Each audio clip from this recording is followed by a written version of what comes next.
Welcome to What Men Want by Burak Cinar. It's been 1 year since I did my first podcast about what women want, which was 12 episodes. And today, after talking about what women want, we are now switching sides. What men want, the ultimate manual, 100% tested. After revealing all the secrets about women, now it is time to reveal the truth about men. Again, I am an expert. Years of research, deep studies, observations in natural habitat.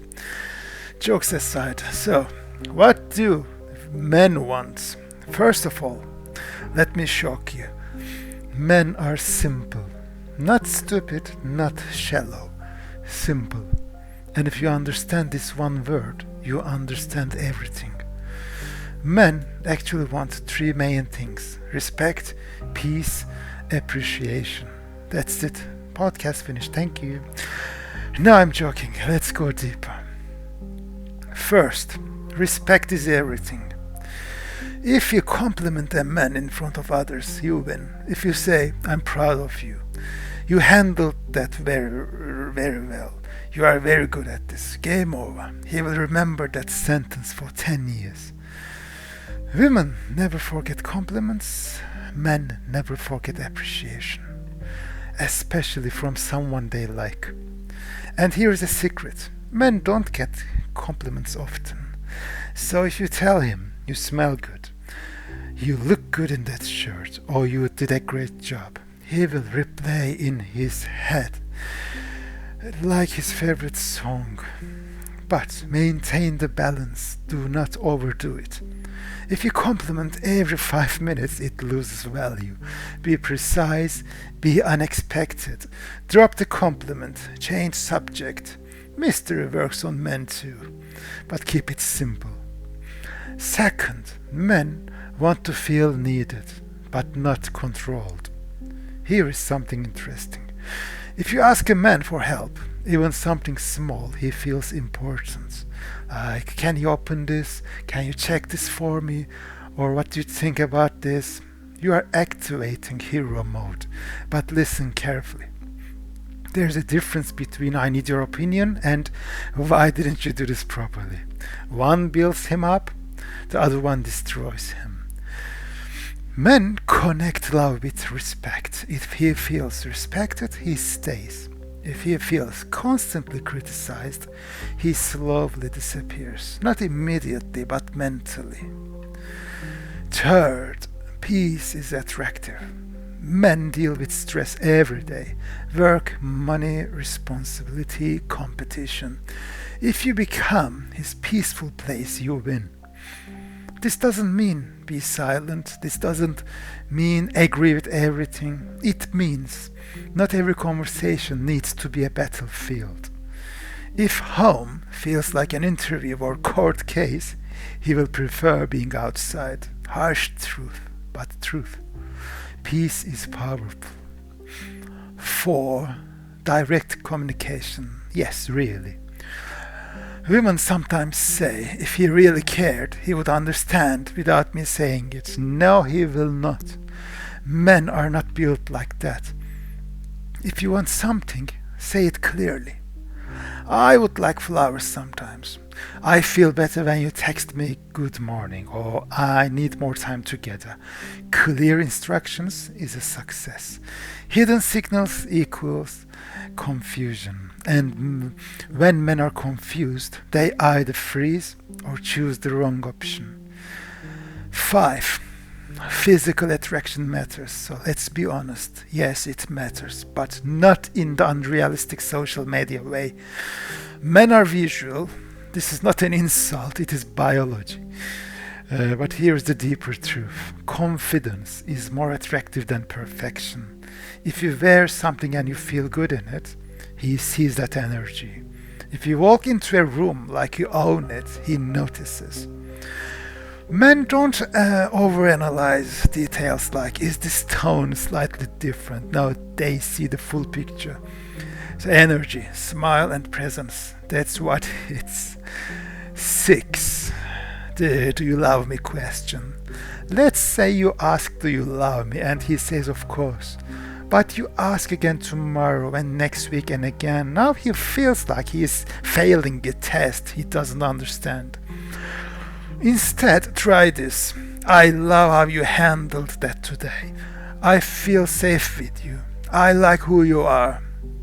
When men feel secure, they give more. When they feel tested, they retreat. 7th, the going out life hack. Okay, time for a controversial life hack. Let's say you want him to take you out more. Do not say "you never take me anywhere." Instead say, "I love when we go out together. It makes me happy." Men repeat behaviors that make them feel successful. If he feels like he failed, he avoids. Or if he feels like he succeeded, he repeats. Simple psychology. 8. Men and ego. The sensitive subject. Yes, we men have ego. But ego is just fragile confidence wearing armor. If we embarrass him in public, correct him aggressively in front of others, or compare him to another man, damage, a serious damage. If something is wrong, talk in private. Calm, clear, respectful, and simple. He will listen more than you think. 9. Loyalty and trust. Men act strong, but betrayal hits them very deep. If he trusts you and feels safe, he becomes softer. And when a man becomes soft with you, that is not weakness, that is intimacy. So 10. What men really want. At the end of all this analysis, all strategies, all life hacks, men want to feel chosen, respected, appreciated, desired, and at peace. Not controlled, not compared, not constantly tested. Simple? Yes. Easy? Not always. Balance is the key again. Not too distant, not too overwhelming, not too critical, not too available. Mystery works, warmth works, respect works. So, now, you know what men want. Will it work 100%? Of course, it's tested scientifically by me. If it doesn't work, you probably forgot eye contact. Yes, eye contact still matters. Good luck, and remember, men are simple, but simple does not mean easy. Okay, going darker now. We were polite so far. Now, let's talk about the things nobody says out loud. Ready? 11. Men fear being replaced. You know how women fear being ignored? Men fear being replaced, not emotionally, competitively. If he feels like he's constantly compared to your ex, to your colleague, to that guy on Instagram, or to my friend's boyfriend who does this, you activate competition mode. And here's the dark part. If he thinks he's losing that competition, he doesn't try harder. Instead, he disconnects. Men would rather walk away than feel constantly inadequate. So if you want him stronger, do not compare him. Highlight what he does right. Competition motivates men in business, but it destroys them in love. 12. Silence is power. So when women are upset, they often want to talk. When men are upset, they often go silent. Not because they don't care, because they process internally. If you chase him during that silence, like, "Why are you quiet? What's wrong? Tell me now. Are you mad? Did I do something?" the pressure increases. Sometimes the strongest move is, "Okay, I'm here when you're ready." That sentence builds enormous respect. Space, when used correctly, creates attraction. Chasing during emotional shutdown creates distance. 13. Intimacy is not just physical, but it starts there. Let's be honest. Physical connection matters a lot to men. But here is the secret. It is not only about desire, it is reassurance. For many men, physical closeness equals I am wanted, I am accepted, I am chosen. If that disappears, they don't always say, I feel emotionally disconnected. No, they just feel rejected. And they don't know how to explain it. The dark truth? Many men measure relationship health through physical intimacy. You remove that completely, and he starts questioning everything. 14. Testing a man too much. Some women test loyalty, test jealousy, test reactions, posting something to see if he reacts, mentioning another guy to see his response, or ignoring messages to see if he chases. Short term, maybe it works. Long term, it builds emotional exhaustion. Men enjoy the chase at the beginning, but constant testing feels like walking into an exam every day. And one day he stops taking that test. 15. The ego break point. There's a point where a man stops arguing, not because he agrees, not because he understands, because he is done. When arguments become winning, understanding, he withdraws emotionally. And the darkest secret? Men can love deeply and still emotionally detach quietly. When respect disappears, love struggles to survive. 16. The deepest secret. Under the confidence, under the jokes, under the I am fine, most men are asking one silent question. Am I enough? Enough financially, enough physically, enough emotionally, enough compared to others. If you become the person who makes him feel enough, he becomes loyal in a way that surprises you.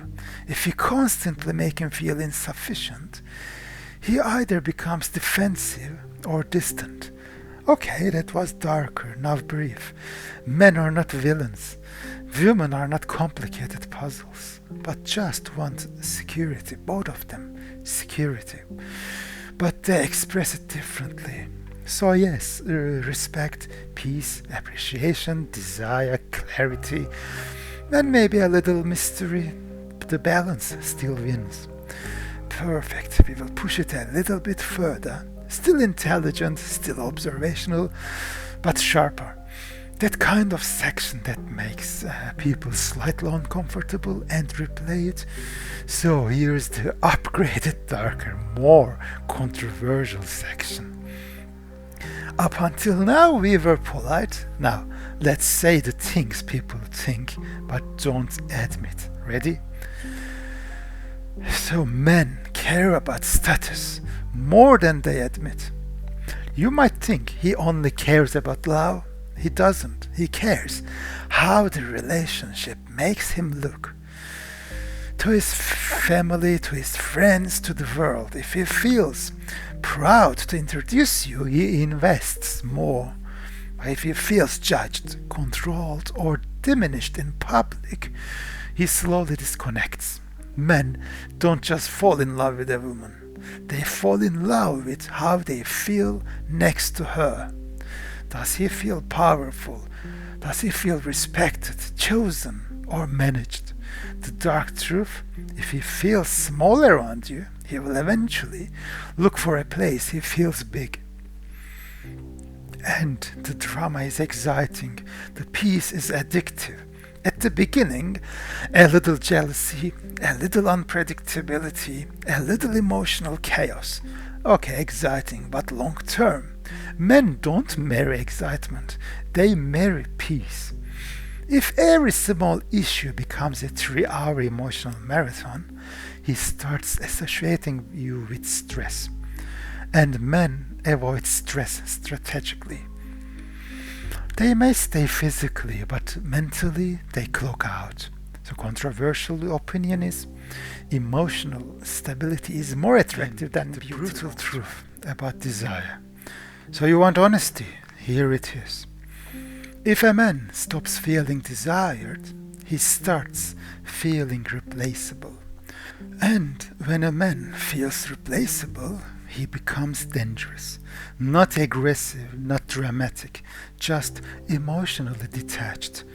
Men don't always cheat because they are unhappy. Sometimes they cheat because they feel invisible. Because attention feels like oxygen. Remove oxygen long enough and survival instincts activate. So is it right? No. But is it real? Yes. And testing loyalty is a dangerous game.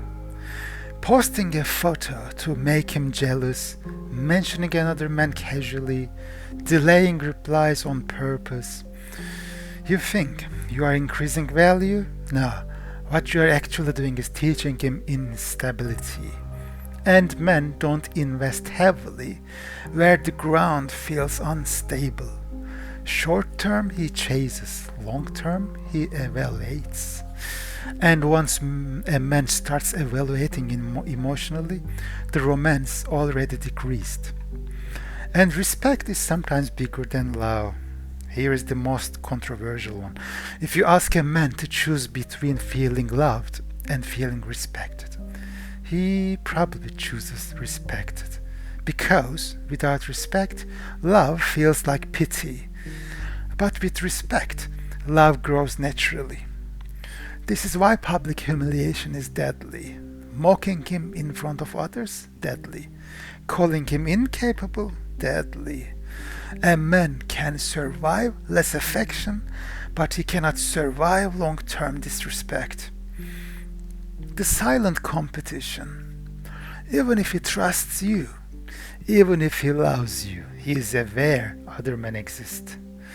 And here's the darker part. He compares himself constantly.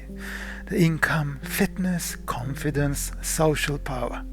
If you subtly show admiration for those traits in others, he notices and he remembers. Men compete quietly and they withdraw quietly too. The I am fine lie. And when he says I'm fine, most of the time he means I don't want to fight, I don't know how to explain it, I don't feel safe enough to open this.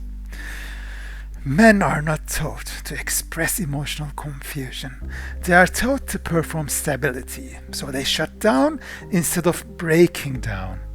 And if a man never feels safe enough to open up, the relationship stays surface level forever. And the deepest, most uncomfortable secret is under the confidence, under the ego, under the independence. Most men are terrified of being inadequate. Financially, sexually, emotionally, and socially. If he feels he cannot win in life, he at least wants to win at home. And if home also feels like competition, criticism, or comparison, he loses his safe place. And when a man loses his safe place, he either escapes physically or emotionally. Okay. Now that was controversial, but controversy does not mean hate.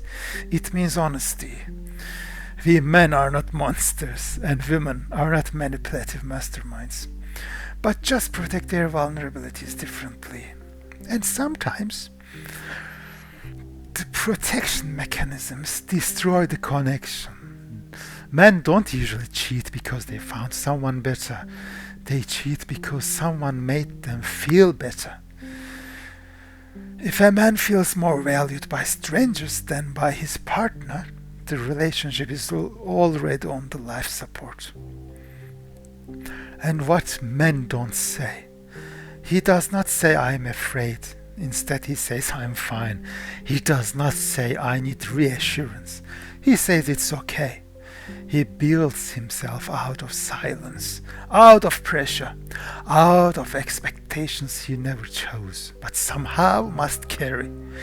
He competes with ghosts you never mentioned, other men, other lives, other versions of himself that earn more, lift more, lead more, and when he feels small, he does not cry. Instead, he withdraws. You think he wants admiration? He wants respect. You think he wants perfection. No, he wants peace. You think he wants options. No, he wants to feel chosen. And without auditioning every day. Men don't usually leave because someone was prettier. They leave when someone made them feel stronger, seen, and enough. And if a man feels more valued by strangers than by the one who says she loves him, the relationship is not dying loudly, it is fading quietly. Under the ego, under the pride, under the controlled voice, there's a question he will never ask out loud. Am I enough? And if he become the place where the answer is yes, he will stay longer than his fear, longer than his doubt, longer than his silence. Because even the strongest men are only looking for one thing, a place where do not have to compete to be loud. And here we are again at the very end of the podcast. What Men Want by Burak Cinar. I hope you enjoyed.